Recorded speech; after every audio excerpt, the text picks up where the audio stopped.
Selon les chiffres officiels du ministère de l'Intérieur, plus de 23 000 refus d'obtempérer ont été enregistrés l'an dernier, soit 63 par jour. Ce chiffre n'augmente pas. En revanche, la gravité et la violence des faits ne font que croître. Georges Brenier, Jeanne Cancard et Thomas Châtel.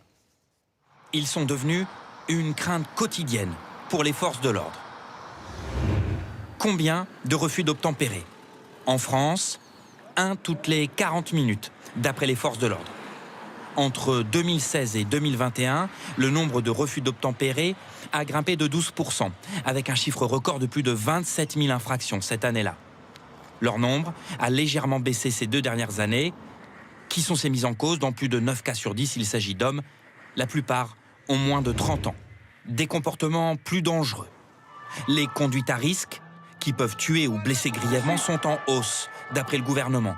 Dans une affaire sur 10, policiers et gendarmes sont directement pris pour cible, notamment par des personnes inconnues jusqu'alors de la justice, comme l'explique ce sénateur, auteur d'un rapport sur le sujet. Aujourd'hui, y compris des bons pères de famille ou des honnêtes citoyens vont refuser de se soumettre à un contrôle. Les motivations, elles sont curieuses parfois, c'est simplement le fait d'avoir peur. Quelles sont les sanctions encourues? Elles vont de 1 à 5 ans de prison maximum, 75 000 € d'amende, ainsi que le retrait du permis de conduire.